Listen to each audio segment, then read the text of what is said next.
Hello and welcome back to Resourceful Mismanagement, the only podcast asking the prescient questions regarding team building, executive expectations, and cultural appreciation, all at the same time, often within the same sentence.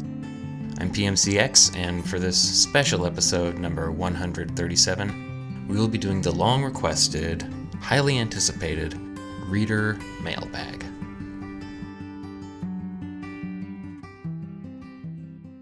I apologize for the slight delay in our scheduled release, but I've just returned from a 4-day mindfulness seminar in Las Vegas, Nevada. It came up very last minute, and unfortunately, I had very little time to reorganize my workflow. Maybe I'm being more apologetic than I need to, probably because I did not see it as much more than an expense-paid conference to an exciting location. But kudos to the organizers. They assembled such a brave collection of speakers and mediators that it turned out to be a deeply engaging and reinvigorating experience. It was quite a shock to be deep diving all day with such a group of leaders, addressing various challenges we experience in our various capacities, and then breaking down for lunch or in the evening out into this multicolored, kaleidoscopic, very different feel of the casino resort floor. Did a lot of gambling. Certainly quite a contrast. I feel so lucky to be bringing back so much knowledge to my own team and to you all, and I cannot wait, really, to see how the lessons begin to manifest themselves going forward. So, hashtag Mind Matters, hashtag Mind Too. Get the word out there. Some really valuable perspectives to learn from. On the plane ride home, I was pretty exhausted and was leaning back in my chair. I had a seat that let me stretch my legs pretty good. I was just closing my eyes and meditating on the whole experience. If you haven't listened before, I advocate for this a lot, but I find that letting your memory wash over you allows the factors and nuances you might have missed the first time kind of fill in the gaps in your knowledge of any given module, if that makes sense. And so for me, when those cracks were healed, maybe the most powerful idea I derived from the conference is the idea of, quote, emergent evangelism, which I coined on that plane ride home, but which was informed by a lot of the brainstorming sessions I got to participate in and a lot of the after party with that group of fabulous people. I say I coined it as a joke, by the way. It really doesn't matter what you call it. And I think it's probably an adjacently familiar concept to many of the show's listeners. It's, it's basically the idea, what I'm calling emergent evangelism at this moment, of utilizing your mindfulness and emotional perception to tune into the nascent ideas of leaders, stakeholders, collaborators, etc., and to synthesize those feelings into actionable goals and initiatives. When you circle back to those who contributed the basis for that synthesis, you then promote your interpretation back to the source, who might not have even realized the story they were telling. It's kind of like if a child was describing something that they had seen, but that the pieces didn't fit together until you reset it to them in a language that everyone understands.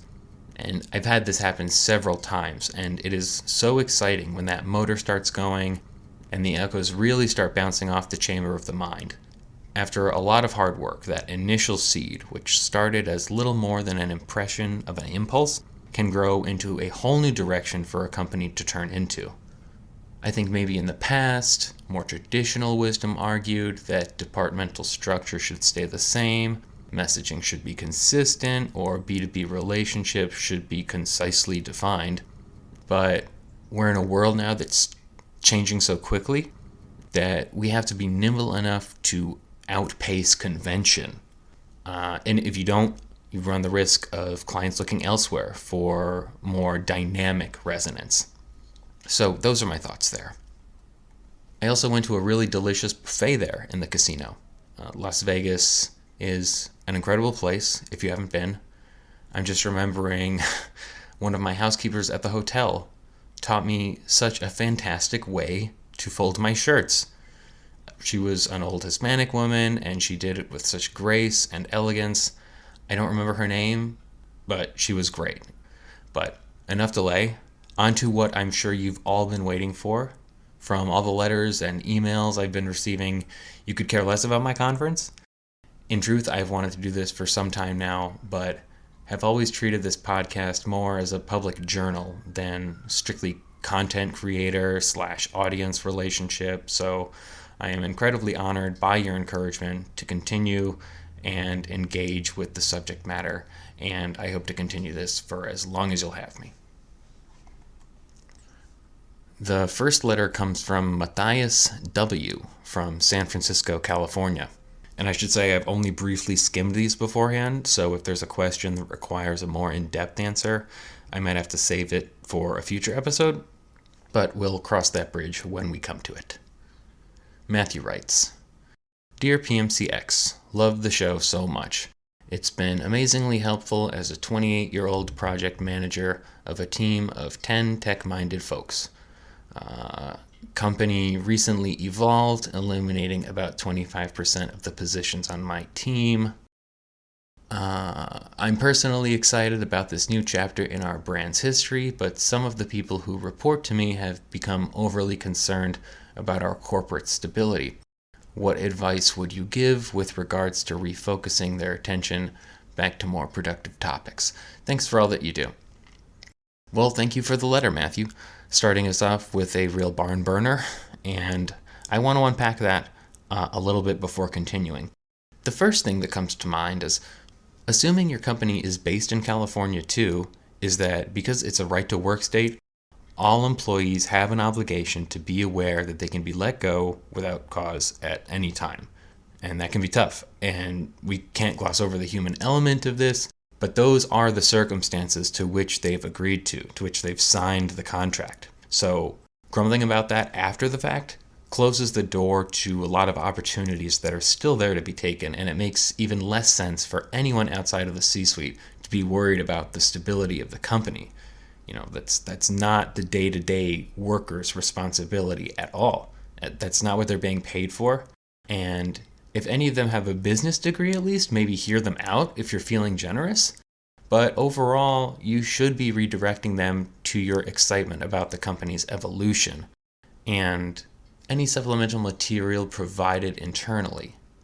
We all want something to believe in, but are sometimes so good at honing in on doubt or suspicion because something inside of us tells us it's more compelling than hope or positivity. So, and it may sound a bit callous, you need to sell that hope. Make it sexy. Print some t-shirts with the phrase "I evolved" across the front, whatever. Hammer it home. Don't give them time to think about doubt. Good luck. The second letter is an online letter from someone called Lifelong Learner, which I love. No location given. Praise be to you, PMCX. Praise be to you. After 25 years of no sick days and no vacation, I finally rewarded myself with my dream vacation backpacking through South America with my husband and stepson. 3 months of utter bliss.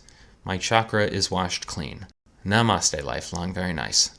However, upon returning to my collaboration space, I discovered that my support staff has been making unilateral decisions in my absence while willfully undermining my initiatives.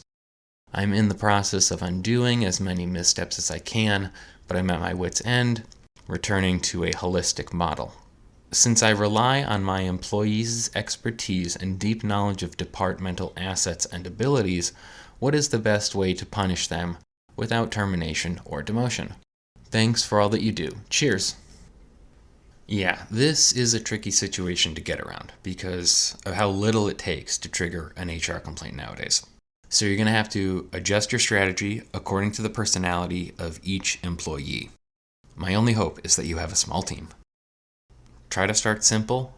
If you have an employee who's prone to engage you on a personal level, freeze them out for a little while. Make sure they know you're going to lunch with other people, etc.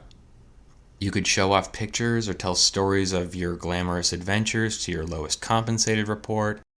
Nothing that would distract from their assignments because from all the backtracking, it sounds like your schedule is going to be pretty full. But you want to assert dominance from angles they weren't looking from. But more importantly, according to the situation you've described, institute a structure of accountability on your team. When the cat's away, the mice will play, and you shouldn't be leaving technical specialists to determine where the boundaries of their positions lie. Always, always, always, always have a second or third line of managerial talent. And if your company's short-staffed, choose a VP from another department to act as a temporary pathfinder in your absence. I'm serious. But thank you for your letter. Next up is a question from Erica King, writing from Seattle. Thank you for your letter, Erica. She asks, Dear Mr. PMC, I graduated from college last summer with a STEM degree and good grade point average, but I'm having trouble finding much more besides unpaid or small stipend-based internships. I'm already deeply in debt, but everyone's telling me that I need to go back for a master's and eventual doctorate, which will take years to achieve and costs hundreds of thousands more dollars. I feel like I'm drowning and don't have the energy to reach the surface. Parents won't acknowledge my struggle. Sometimes I worry that I've made a terrible mistake. Are there any other options? Okay, first things first. Take a deep breath. Take a deep breath. Close your eyes. I want you to imagine yourself in 10 years, at the end of your journey. You're an expert in your field, respected by your peers, admired by your friends.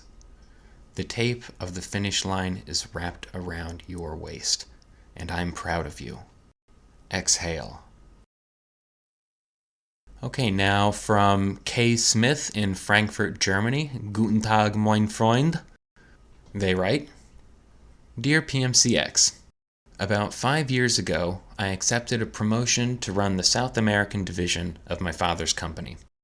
My children were just starting middle school at the time, and my partner and I decided that it would be best for her to remain in the States and raise them with the friends and community they'd grown used to. Makes sense? Now they're both in high school, and each time I talk to them, the passive-aggressive tone in their voice becomes more and more grating. I provide all of the resources that allow them to live a very comfortable life while working my tail off to ensure all their future expenses will be accounted for if anything should happen to me. I love what I do and feel like I'm making a difference in the world, but whenever I come to my partner with frustrations, she seems to validate their dissent with unfair accusations of all the events I'm missing out on. In short, she says the only thing that would fix everything, and fixes in quotes there, is for me to come home, again in quotes. What she doesn't seem to realize is that this is my home now, and that I need just as much support as they do. More often than not, I find myself letting their calls go to voicemail if I'm able to recognize the phone number. How can I make them appreciate my need to follow my dreams without breaking their hearts? From what you write, if you want to be generous, you could invite them all to come join you in Frankfurt. That seems to be the invitation they're fishing for. To play armchair psychologist a little bit, there's more than a little jealousy coming through, though. I think they regret not having the confidence to come with you from the get-go. You've probably had tales to tell of the fulfillment and fun you've had in an exotic land through no fault of your own. And, it sounds like they had a hard time listening to that. And unfortunately, they're turning that back on you with cries of absenteeism, and that's just not fair. It's the 21st century. The facade of the nuclear family has been deconstructed for going on 20 years now, and there's no distance so vast to disallow feelings of platonic love. It isn't the greatest to be screening your calls, but I understand it. Frankly, you have to consider if these people really merit your attention. If all they're bringing you is discouragement, although it sounds harsh, maybe they don't. Make those stakes clear to them. Next up. Dear PMC, I'm a facilities manager working out of my company's headquarters with about 2,000 people under one roof. We currently occupy 6 floors of the same building, with each department roughly divided or partitioned off from one to the next, with cubicles and offices as the standard. My CEO is asking me to spice things up, but I'm at a loss to improve the situation, as productivity is at an all-time high. He keeps hinting at open floor plans, but all the articles I've read say that the main advantages to doing this are for cost reduction and the company's only getting more profitable. I'm worried about trying to fix something that isn't broken, but don't want to come off like I'm not a team player. How do I convey this to him without seeming like a naysayer? This is from Marco Diaz, by the way, from Texas. And Marco, I'm not sure how to avoid that because you certainly sound like a naysayer to me. Let me encourage you to enact a little bit of media literacy here. I'm sure we've read some of the same articles, and I can tell you it's not leaders who are writing them, the people who have the most to lose from the loss of productivity. What you see is academics, social scientists, people who have intentionally divorced themselves from the business world, who have essentially chosen to live in classrooms and libraries and don't have to worry about things like engagement or profit. Their milieu is as closed as can be by definition. Here are some companies where open office planning has worked out okay. Facebook, Cigna, Wells Fargo, not exactly small potatoes, as they would say, and all campuses that I've personally toured and witnessed in action, and they work beautifully. Because when you have the same people doing the same work, sitting around each other for years on end, the air gets stale. Their ideas are going to be recycled over and over again, inevitably leading to stagnation, which we dread. But when you substitute in a diverse set of voices and perspectives, hey, maybe this marketing analyst can present this technology coder with a solution they'd never thought of. It happens all the time. Be brave. Okay? Thank you for your letter. These are some great questions, gang, by the way. It's such a pleasure to be in the marketplace of ideas with you all. I've clearly been missing out, waiting so long to interact directly with you like this, so keep them coming. Okay, next we have a letter from Alexis from Sunnyvale. Thank you for writing, Alexis.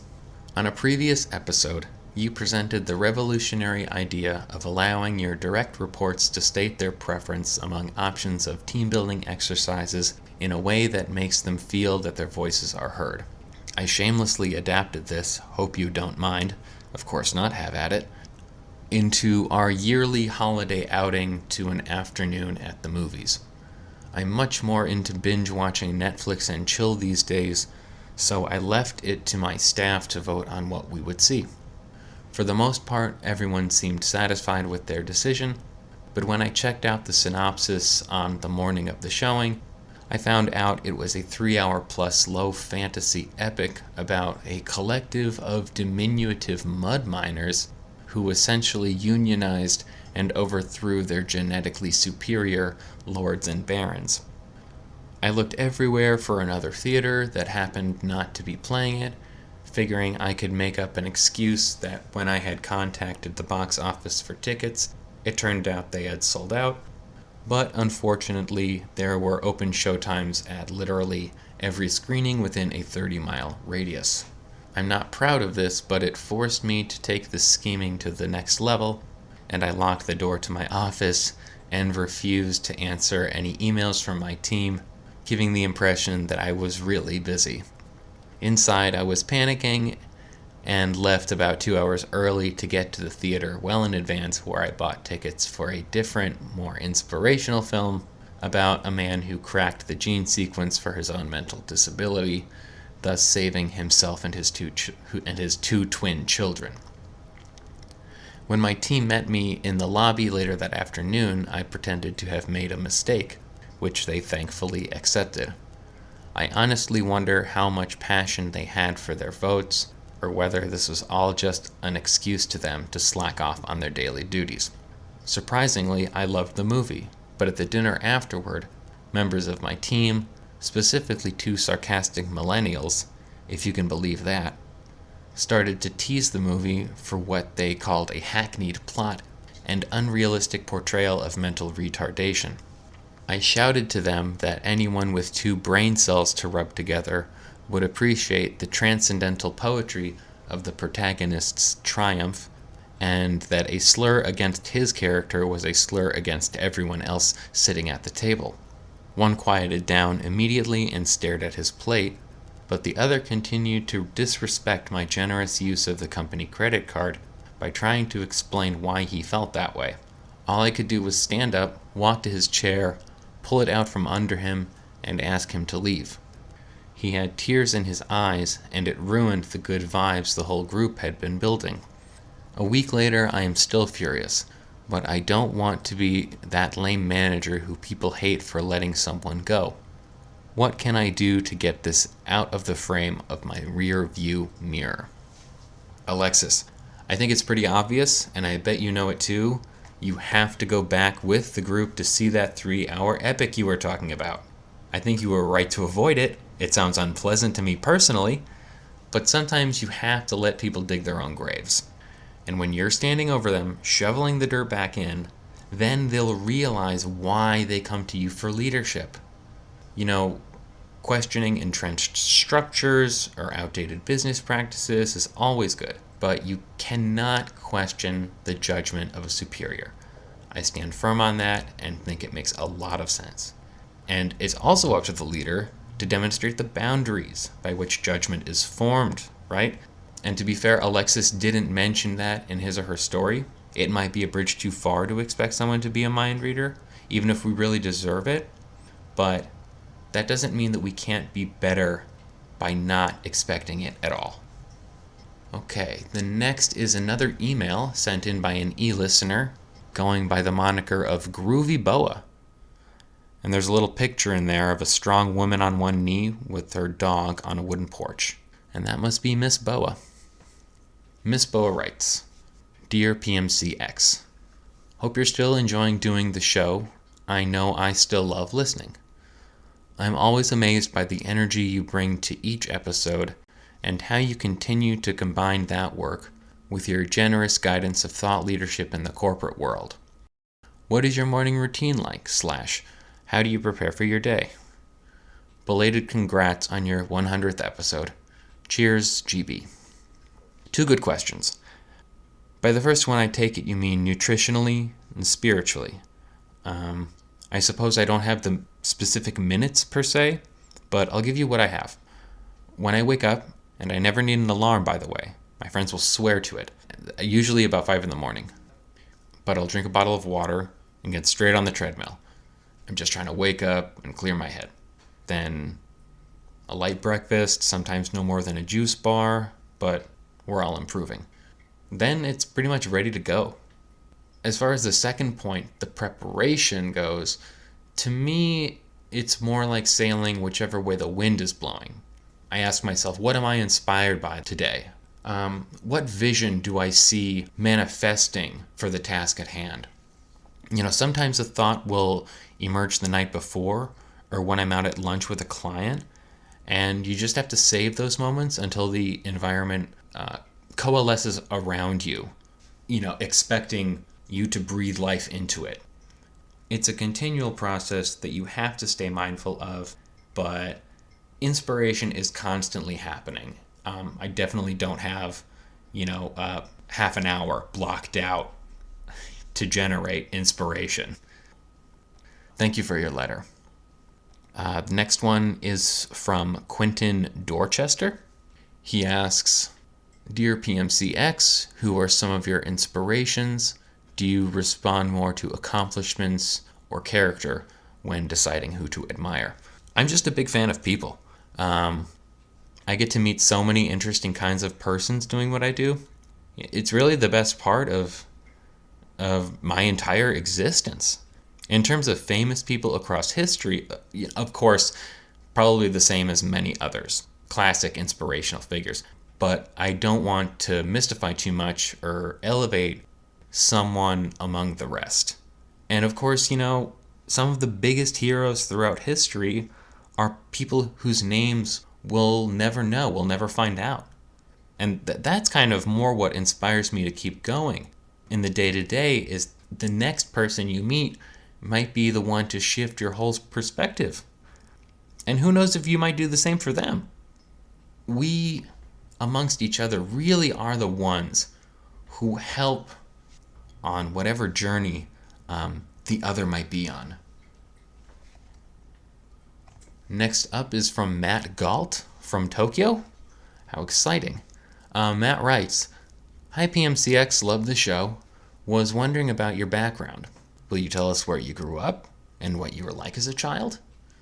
I'm expecting with my partner and wanted to know the traits to identify for a future world-breaking genius." Thanks. Thank you, Matt. That's very flattering. But don't take my word on how to identify brilliancy as a child, please. My background is much more down to earth than what you might imagine. I grew up in a few different places, but I was born in London and stayed there until I was 2. And then my family moved back to New York, where both my parents had gone to college and had relations in the area, New York City. So as a child, it was urban for most of the year, but also ski weekends or hiking trips. Even back then, I knew I had a real affinity for nature. I was in Little League, played all the positions. I went to a boys' school in upstate New Hampshire for much of my teen years. Hiked the Appalachian Trail the summer after high school. It really wasn't until halfway through graduate school even that I shaved what had become a very unruly beard, if you can picture that. Your childhood experiences really shape you.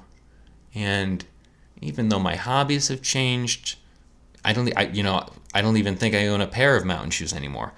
But those feelings of harmony from walking through the forests and emerging onto mountaintop meadows, being filthy but just exuberant at the majestic scenes around me, I still carry that with me. When I close my eyes, I'm there again, and I can still remember the feeling, or maybe I still feel it. I hope everyone has a memory like that, though I know that's not the case. But, it's never too late to start, right? Good luck with you and yours, Matt. All right, one more from Las Vegas. It's Kimmy Lang. Kimmy writes, "Hello, PMCX. Coming from a younger listener, what are some of the ways that you think social media has changed marketing strategies and consumer campaigns since before the new millennium? What do you think the future holds? All the best, Kimmy."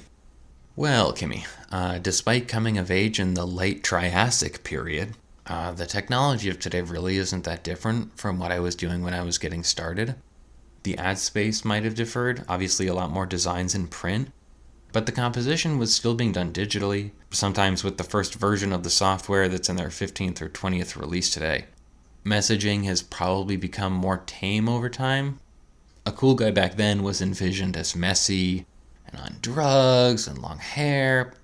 That's not so much the case now. We're back to very clean cut, cookie cutter, bland, safe, right?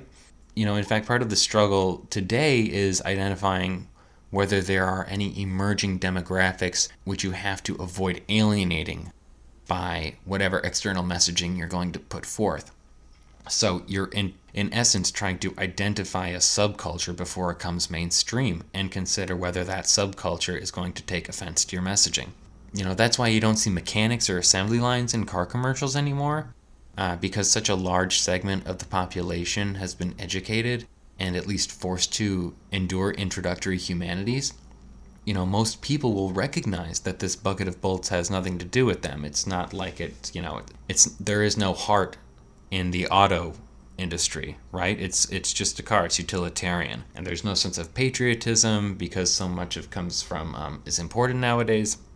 So that message doesn't fly anymore. In this year of our Lord and going forward, we will pretty much only accept something if we can view it as an organic extension of our psyche. That's why you'll see the same ad every time, just in a different package, because it just works. That might be a bit of a detour, but I think it helps answer the question on how the approach has changed from then to now. In short, very little. Okay, this is the real last one. And I'm so sorry if I wasn't able to get to your question today. You're not alone. I promise to continue again on a future episode. This has been a lot of fun. The final letter comes from the lucky Nicholas Suvorov from Essex. He asks, Dear PMCX, what advice can you give me with regards to networking events? Most of my friends from university have gone into other fields, and I don't have many business connections where I live. Are the meet and eat styled gatherings, I'm not sure if I've heard of that, I see promoted on social media real? I worry that who you know really does matter. Thanks for your knowledge, Nick. Alright, it's true to some extent, but that idiom in no way includes the totality of experience. Referrals are a huge help and employed by companies who don't have the wherewithal to invest in a quality recruitment team, which is most.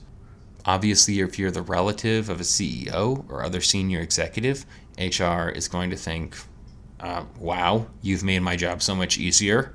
Offering to hire you will be an unimpeachable action from the people that matter. And, you can also climb that social ladder in a different way using the networking events you referred to. And that's a lot easier to do if you're dogmatic and have a lot of patience for dull conversation. Either that or a lot of skill in ego boosting. It's really just a matter of what you think you're cut out for. If you think your expertise or speciality speaks for itself, then go for it. Don't worry about getting the perfect entry-level position because you'll prove yourself over time. You can forego any networking events as long as you get your foot in the door.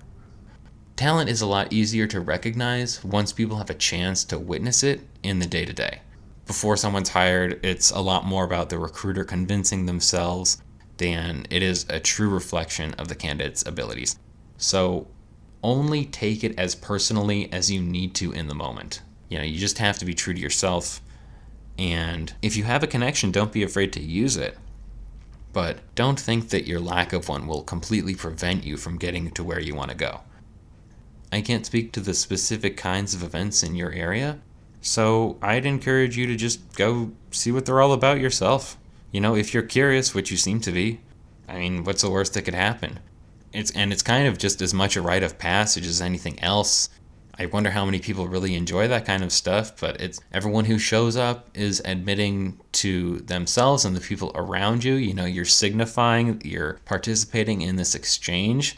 The rest of the world can recognize that, and you can both walk that road of the phenomenon we call work.